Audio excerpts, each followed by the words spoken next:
Welcome to the Finding Financial Freedom podcast with the Frugal Physician, where Dr. Disha Spath will be your companion on this exciting financial adventure. Get ready to conquer debt, build wealth, and embrace a mindful spending lifestyle that will empower you to live life on your own terms. Think student loans are your biggest financial burden? Think again. It's taxes. Over your career, you'll pay more in taxes than your entire student loan balance several times over. That's why EARNed focuses on helping doctors build wealth through smarter, tax-efficient strategies. With their Doctor Wealth Playbook, EARNed combines investment management, advanced tax planning, student loan optimization, and more, specifically for physicians. It's a holistic approach from advisors who get the financial pressures of your profession. For a limited time, Frugal Physician listeners can visit earn.com/frugal for exclusive access to this comprehensive planning at a discounted rate. Go to earn.com/frugal to secure your discounted rate because you've earned it. That's earn.com/frugal. Welcome back to the Finding Financial Freedom podcast with the Frugal Physician. I'm your host, Dr. Disha Spath, and today we're diving into a topic that could be quietly draining your retirement savings without you even realizing it: hidden 401k costs. Most people believe their 401k is free because they never see an invoice. But the truth is, many of these fees are hidden. To help us uncover what's really going on, I'm joined by forensic 401k consultant Paul Sippel. For the last 20 years, Paul has been helping business owners and employees alike pull back the curtain on 401k plans, revealing the hidden fees and, most importantly, teaching us what to do about them. So, Paul, thank you for joining me today. Well, thank you for having me. It's great to be here. Fantastic. Before we dive into the details, can you tell us a little bit about your background and what exactly a forensic 401k consultant does? Yes, absolutely. I graduated with a degree in accountancy because I really didn't know what to do with myself out of school. And I felt like going into public accounting would, give me a broad business background, and thought that would be a good idea. But my very first day on my very first job out of school, I knew I hated it. And I'm not normally that intuitive, but I just had that feeling that I was in the wrong profession. And it took me a few years, and I transitioned into a career in financial services as a financial advisor focused on estate and succession planning strategies for business owners initially. But it wasn't until I had a conversation with a colleague of mine who was very technical, always doing research, always just looking up different tax information, who told me, "Hey, Paul, did you know that you could look up 401k plan tax forms online?" And I'm like, "Really? How is that even public?" And I didn't really know what to do with the information initially, but eventually I started to look into it a little further. And I would start making phone calls to business owners, letting them know about, were in many cases, significant service charges, often very large service charges, larger than I thought they should be, showing up on their 401k plan tax form known as Form 5500. And I would call these business owners and let them know about what was going on, thinking that they would immediately see me as a hero. But the responses that I would get really shocked me, because they were mainly, "Oh, I'm not paying anything," and or, "Oh, my friend, he takes care of all that," or "she takes care of all that, so I'm fine." And it was those types of responses that helped me realize just what a lack of transparency there was in the profession, and how I can make a whole career being a consultant, a forensic 401k consultant, and still not even get through all of Chicago because there's just so many business owners there. And since then, that's exactly what I've been doing. So why do people believe that? Why do people think that they're not paying anything for their 401k? Well, if you've never seen a fee and let's just say you get a complete stranger out of the blue telling them that they see something on your tax form, and not only have you never seen a fee, but all of your trusted advisors have never, or not one of your trusted advisors has ever said anything to you about a service charge. You just assume they get paid somehow, you don't get invoiced, somehow it's the funds that pay all these fees, and those are the people you trust. So when you get a call from someone you don't know telling you something that just seems completely outlandish and off the wall, the instinct is just to think, well, this is just some solicitor. I don't have to take any of this seriously. But when the solicitor or whoever, I'm really not a solicitor, I'm more just giving people information, is telling them that they're actually looking at their tax form, that should get their attention. And for some people, it certainly does. So where on the tax form are these hidden fees listed? And can you share some common types of hidden fees? Yes, absolutely. There's two types of tax forms, one of which is the longer tax form, which has various schedules, including a Schedule C that shows the fees on them. And that's usually for plans of 100 people or more. But for most people, because there's more smaller plans than larger plans, it's going to be what's called the 5500 short form. It's just one page. It's real simple. The primary fees are known as record keeping, administration, custodial, and financial advisory fees. And if that all sounds confusing, on my website, paulsippel.com, Sippil, sometimes people spell it wrong, I actually have a page that describes all the different fees being charged and a description of each of those fees. So I'll give a brief summary, is that custodial fees are often very, very small. Examples of custodians are like Fidelity or Charles Schwab. That's the party that simply holds the money, takes possession of all the plan assets. And there's a small fee to be a custodian for those plan assets. There's also fees known as record-keeping fees. Examples of record keepers, also Fidelity, John Hancock, Voya, Principal, Securian.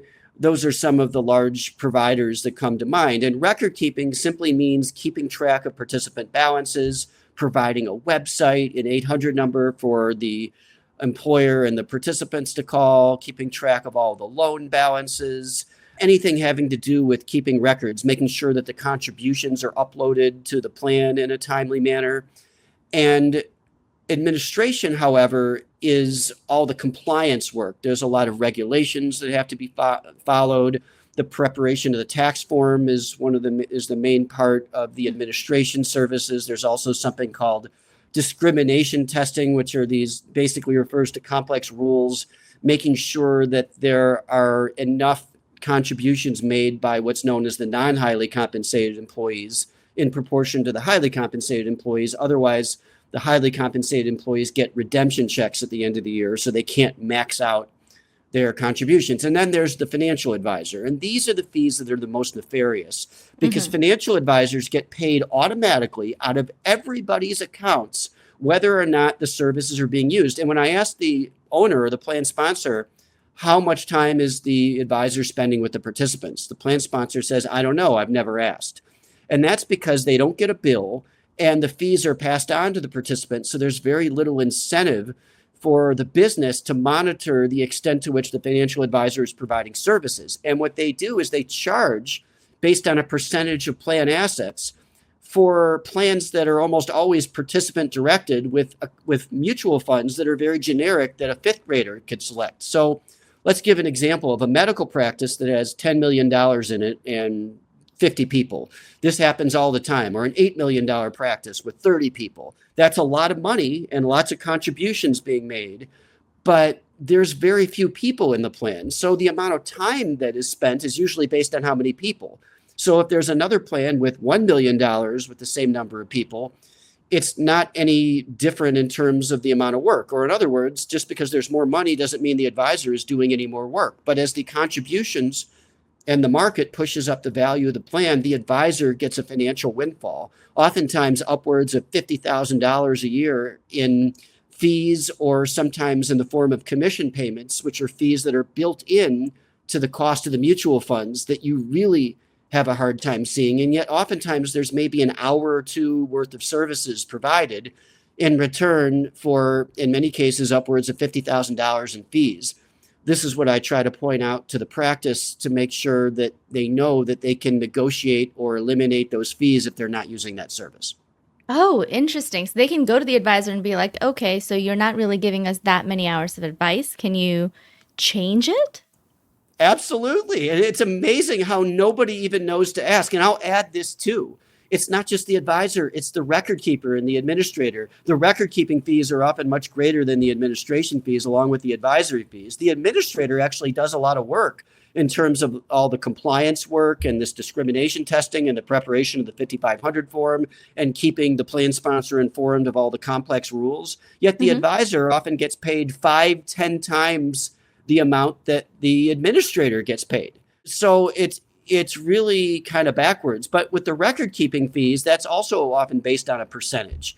And these record keepers are just like the word sounds, keeping records. And there are some providers, like a provider called a census, that charges a fixed dollar per participant fee for the same record keeping and administration services, whereas other record keepers who don't really provide a substantially different level of service are charging based on a percentage, and that percentage may decline as the assets go up, but it's still a percentage, and oftentimes results in a very high fee of the total plan assets, which is totally disconnected from the level of record keeping services provided, because again, it's based on how many people. The assets don't cause the record keeper to do any more work. So you can ask the record keeper for a reduction in the percentage as well, but nobody knows to do that because A, you're not paying the fees at the employer level, and B, you've never even gotten a bill to reflect the participant fees. So how do you know to negotiate what you don't see? Right. So what is a reasonable amount that people should be paying for these fees? Okay, very, very good question. Let's give an example. And I want to get into the taxation of this too, because that's very important as well. A census I use, and I have no financial connection to this firm. They don't give me a kickback for mentioning them. They've got lots and lots of plans, so I'm not significant to them anyway.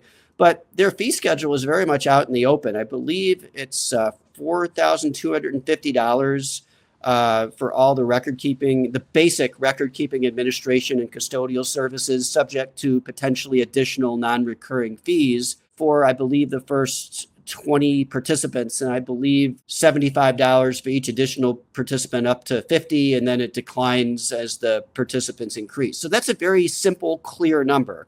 And that's the same fee whether there's $1, $10, or $100 million in the plan. It's a really easy fee structure. Now, that doesn't mean that provider is always the best provider. There's different factors to consider, like the quality of their website and the service, and you can have a separate administrator that includes their administration fees, but that's a ballpark estimate of what a plan should cost if they have 20 people. But if you have a plan with lots of money and 20 people, you're going to see record keeping fees that are far higher than that amount for other service providers that I don't believe provide a substantially different level of services from this provider called the Census, which is a national provider that can work with any type of company in any state.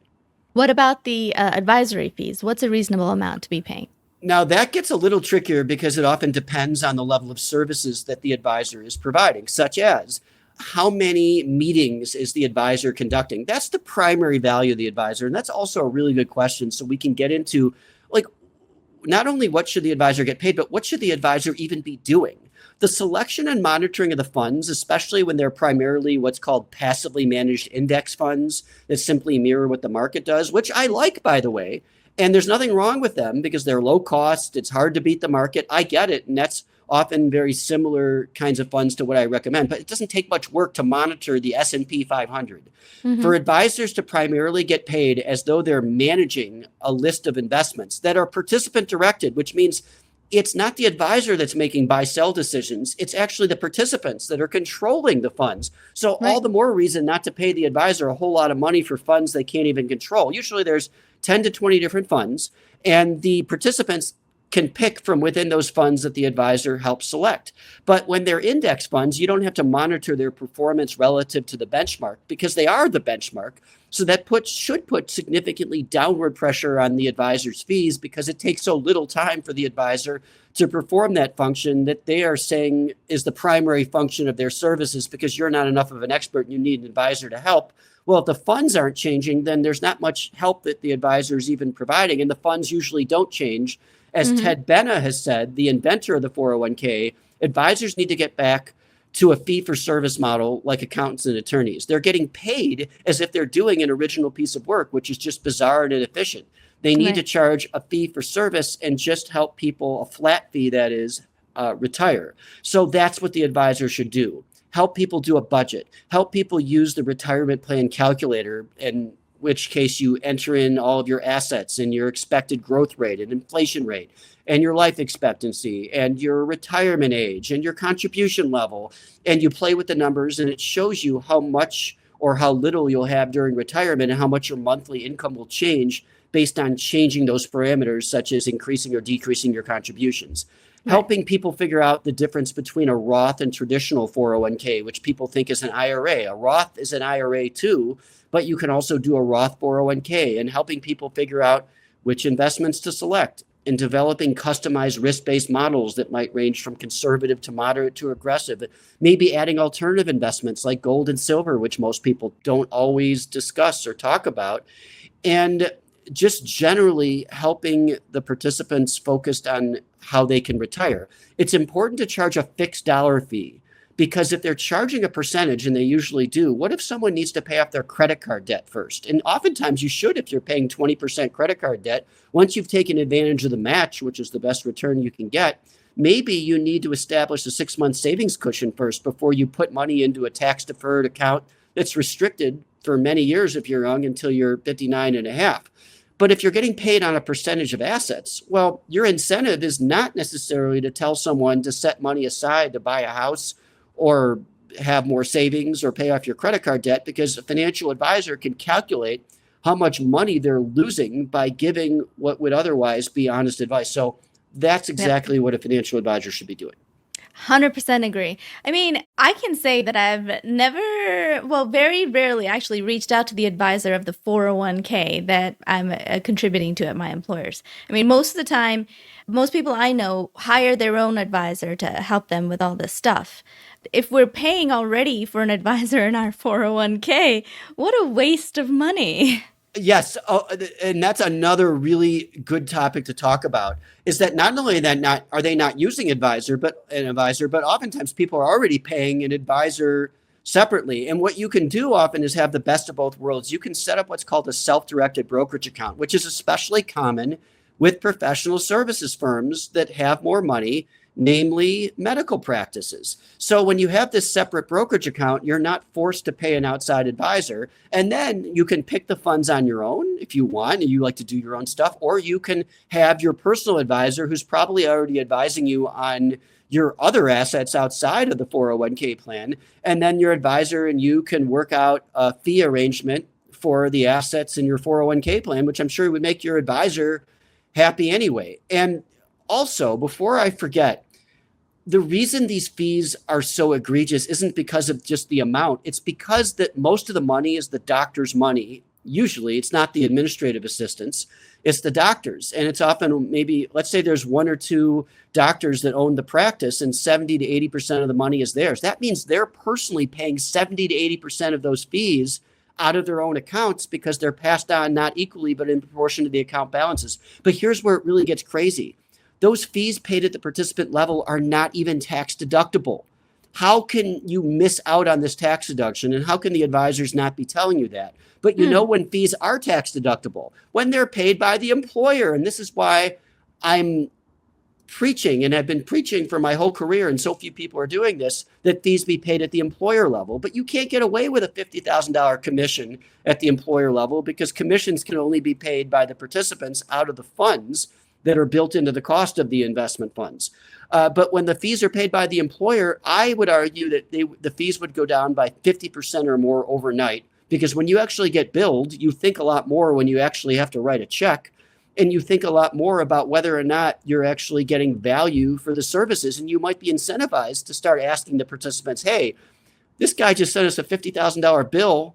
How much are you guys actually using this service? Because look, guys, I'm not going to pay for the service if you're not using it, which is normally, or girls, a normal question to ask when you're getting a bill. But when it comes out of the accounts, nobody really thinks about it. So no tax deduction with the participants' accounts, which is paid by the doctors anyway, mostly in most cases. And you do get a business deduction like you would for any other business expense when you pay for it at the employer level. And I'll add that Milton Friedman, a famous economist, talked about the 4 ways to spend money.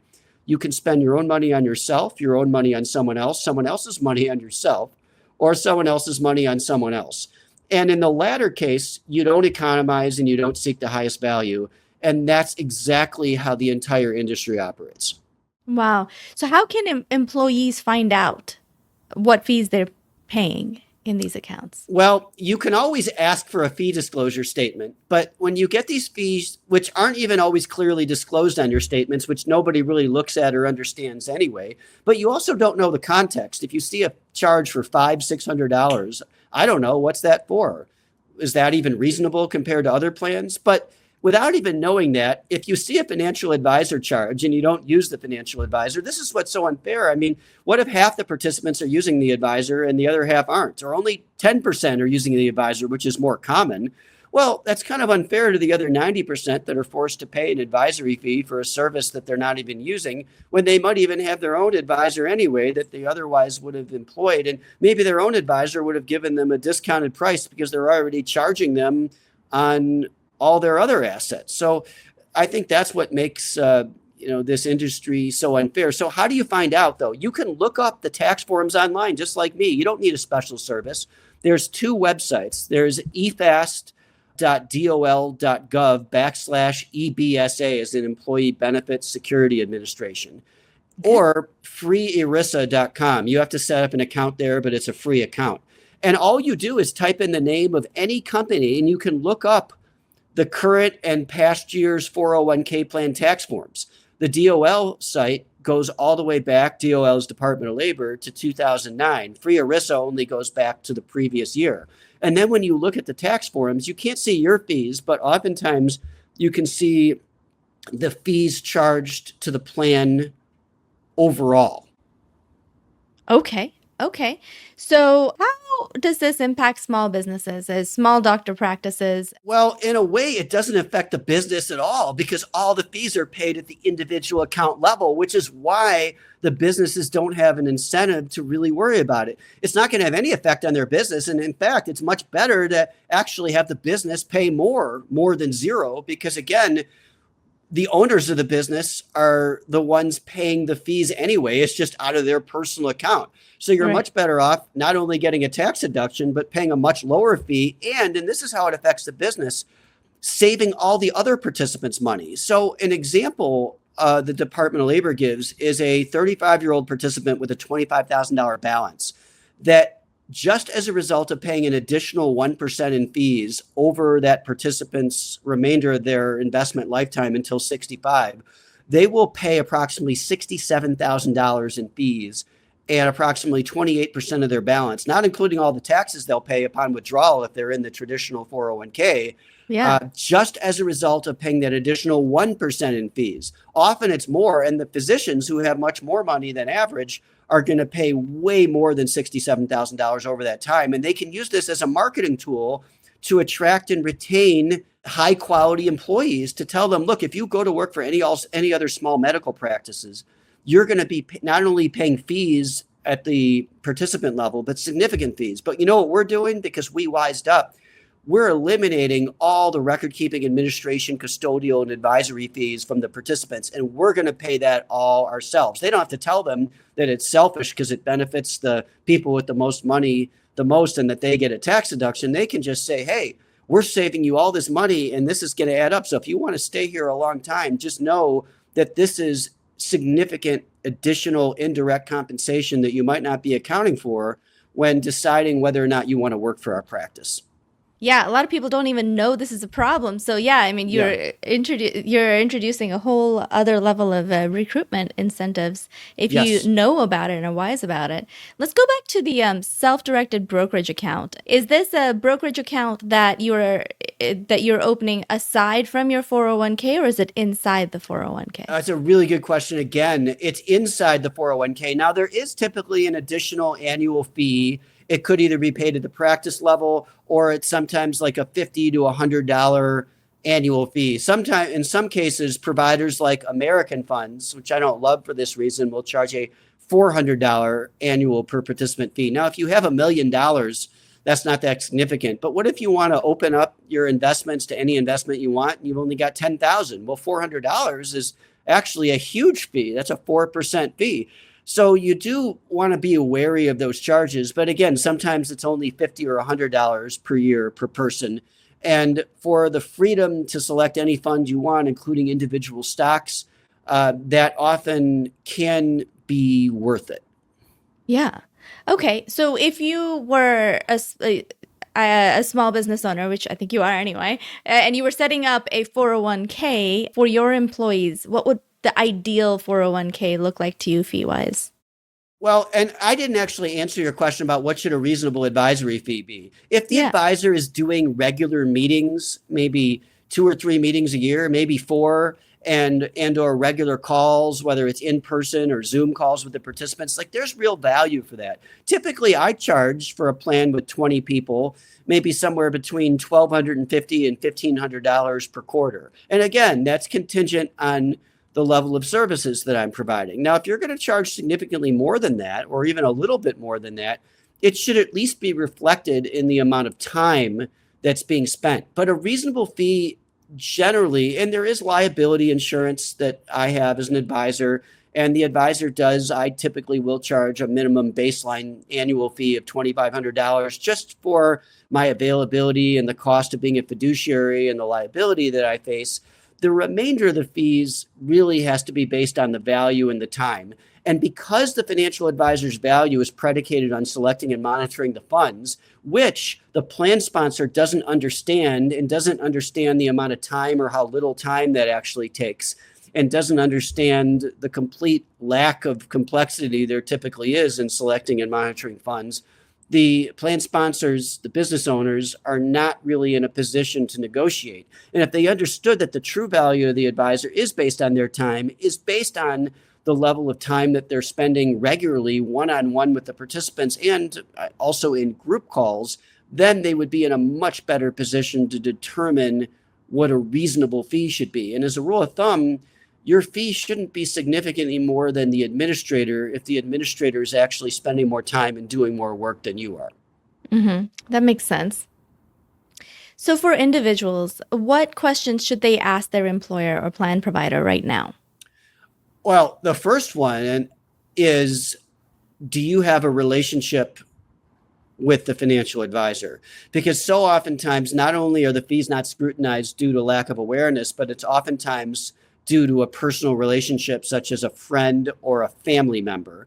And as a result, it's not an arm's length transaction, and it's a transaction that has very little scrutiny applied. And if you're going to work with a friend as a business owner, you can't just pay that friend well above the market rate and then use your, at least partially, the participants' money to pay your friend. And oftentimes they're unwittingly using a lot of their own money because they have the biggest balance and they're foregoing the tax deduction. So no matter how close of a friend it is, that doesn't necessarily mean you're going to get good advice. And in fact, the closer the relationship, the more the friend often charges. What you also want to ask is, okay, who are all the service providers for record keeping, administration, and custodial services?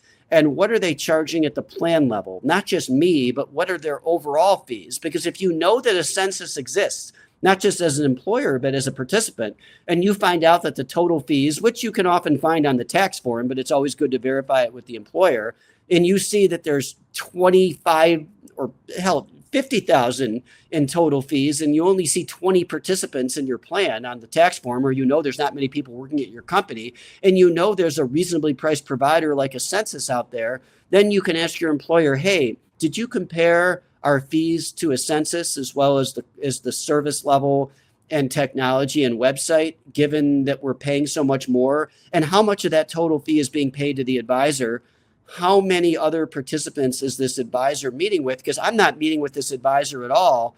And I want to know how much of this is the advisory fee. And then I find out I paid $700 a year to this advisor and I didn't even use them. Can we set up a brokerage account, and or can we negotiate the advisor's fee, and or can you pay this advisor's fee at the employer level so I don't get stuck with it because I have my own advisor? Yeah. Wow. All really incredibly wise questions to ask. And, I think this would really help the employers too, if an employee came to them with these questions, to really scrutinize their own plan and maybe help them save some money as well. Yeah, absolutely. And I'll add, it's not meant to be combative with the employers, the employees. I'm more just giving information. I'm just one advisor, and there's nothing special about me just providing one-on-one educational services. What's really different is not so much that I can provide one-on-one educational services better than anyone else, although I'm in a better position if I'm charging a fixed fee. The idea is the structure, flat fees commensurate with the level of services provided, and have the employer pay the fees. It's not always that the owner has the largest balances in all companies, but it is generally true in medical practices that the doctors who are, owners of the practice do have the largest balances. So almost every small to mid-sized medical practice should be paying the fees at the practice level and not passing on to the participants. I'm telling you, 99.9% of medical practices do not do this. And sometimes they think they're paying the fees because they're writing a $500 annual check to the administrator. But the vast majority of the fees, namely the record keeping, the custodial, and the advisory fees, are actually continuing to be passed on to participants at way more than $500 per quarter. Yeah. So let me ask one more question about that self-directed brokerage account. Sure. Is this something all the participants would have to opt into? Is it something that has to apply to everyone in the clinic or the business, or can it be done individually? It can be done individually. It's something that all participants have to have access to, but do not have to opt into. So the Department of Labor requires that if you're going to offer a brokerage account, it can't just be for certain employees and not others. There's notices. You have to let everyone know that it's available. But what's nice is that if there's certain funds that you want to have added, you can always add them to the default list of investment options.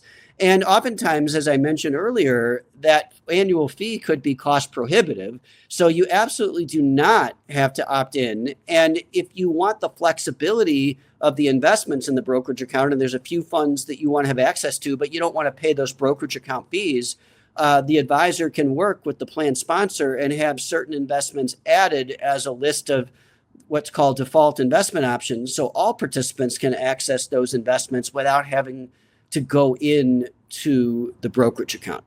Paul, I want to ask you, you mentioned the expense ratio and how some of the advisory fees are included in that. Now, is the expense ratio an accurate sort of a depiction of all the fees that we're paying to the advisor, or are there plan level fees on top of the expense ratio? Sometimes yes, sometimes no. It depends. And I'll use American Funds as an example. If anyone wants to type in American Funds 401k in YouTube, you'll see my review video a few searches down. And what happens is with American Funds, they have 5 different share classes ranging from R2 through R6. And it's the R2 through R4 that have advisory fees that are built in to the expense ratio. So the reason you might see an expense ratio of R4 being higher than R6 or R2 being higher than R4 is because R2 under the Record Keeper Direct platform and American Funds pays the advisor 0.75%, whereas R4 under the Record Keeper Direct platform, I believe, would be a 0.25% fee. And that's included within the expense ratio. So the expense ratio is high in that case, not just because the management fee is high, but because there's additional fees built in to pay the advisor. Now, in a 401k plan, that could be the case, or there could be a registered investment advisor that's not a broker that's assessing an additional 0.25 or 0.5 or 0.75% fee on top of the fund expense ratio that's actually listed separately. And separately, there can also be plan level fees. And when you're looking at fees shown on the 5500 form, those fees are participant level fees. Plan level fees will not show up on the 5500 form. At least I don't think so, because it gets a little confusing reading these forms. But yes, there's basically 2 types of fees: participant level fees and plan level fees. And there's within participant level fees, different types of fees. Some advisory fees built into the fund's expense ratio, and record keeping fees as well, which is a practice called revenue sharing, where those fees are included within the expense ratio. Or in other cases, the fees can be paid by the plan, which they're typically not, or the advisory, administration, record keeping, and custodial fees will actually not be included in the fund's expense ratio and will be listed somewhere separately. And this is why it gets so confusing. Yeah. I mean, When I go through my 401k, I'm just going through and picking an index fund with the lowest expense ratio and diversified and reasonable returns. So, what you're telling me is that while I'm picking the lowest expense ratio in my 401k and not really consulting the advisor there, that I might still be paying extra for the advisor there. Yes, that's exactly right. And within Fidelity, for example, there's a fund called the Fidelity Spartan Fund. And this is where it's really unusual. And it is a good idea to pick that fund in many cases because I like generally investing in the S&P 500, although maybe not in the next few years, but that's another conversation. And Fidelity has typically funds that include revenue sharing. And that revenue sharing is for record keeping, administration, and custodial fees. But if you're a participant in Fidelity's plan, at least some of their old plans, maybe it's changed, but a lot of their older plans and maybe current ones, if you pick that Fidelity Spartan Fund and it has that really low expense ratio, it used to be 0.1%, it might be like 0.01 or 0.015% right now. There's no revenue sharing with that fund. So you're truly getting a very low expense ratio and not having to pay for the record keeping, administration, or custodial fees. But because the other participants are picking other funds that do have revenue sharing, Fidelity is getting enough revenue that they need to hit what's called their minimum revenue target. But if you're a participant and you select the Spartan Fund and you're not paying for any of their services, you're essentially getting away with using all their services, but having all the other participants that didn't know to select that fund pay for them. And how, as a participant, can you tell? And I know I've asked this question several times, but I just want to get more clarity on this. As a participant, how can I tell if I'm paying revenue sharing fees?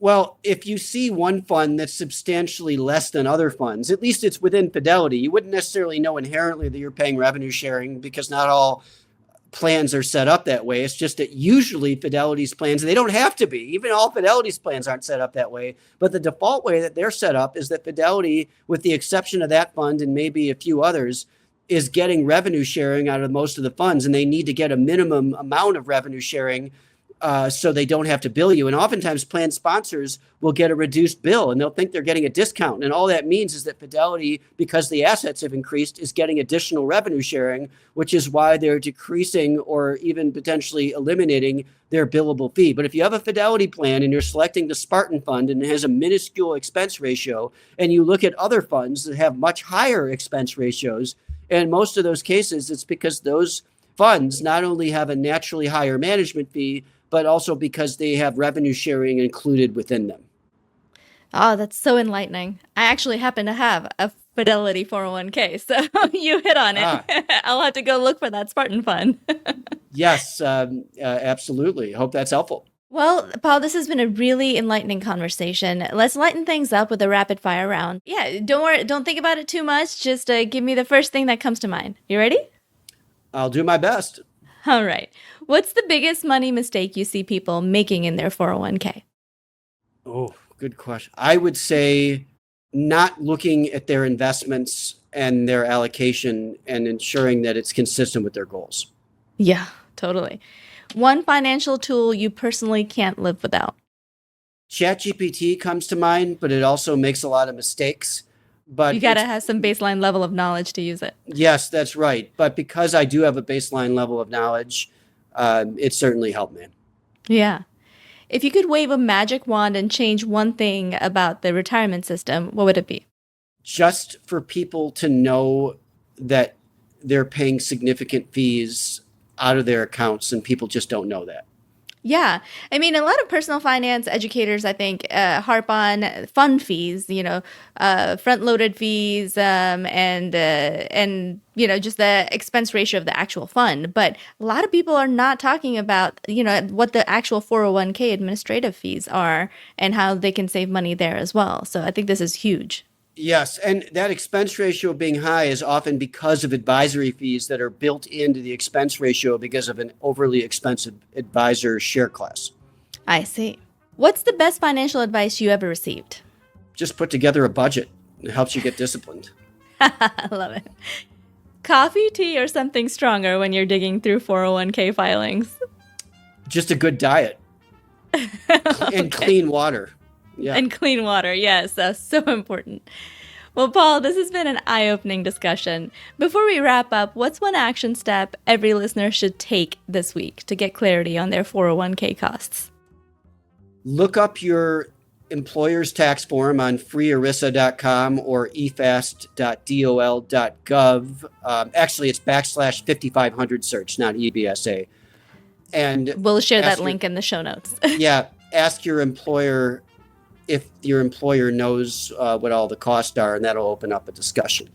Yeah, that's powerful. For anyone who wants to learn more, we'll link Paul's resources and the Department of Labor's 401k fee guides in the show notes.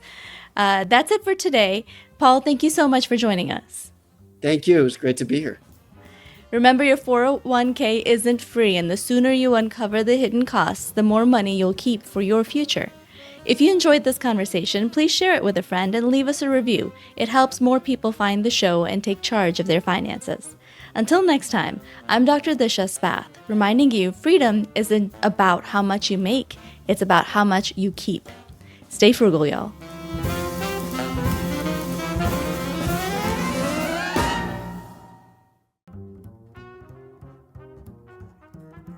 The content shared on this podcast should not be taken as individualized financial advice. We are here to share our knowledge and experiences, but it is crucial to consult with professionals such as accountants, financial advisors, or attorneys who can provide personalized guidance based on your specific needs.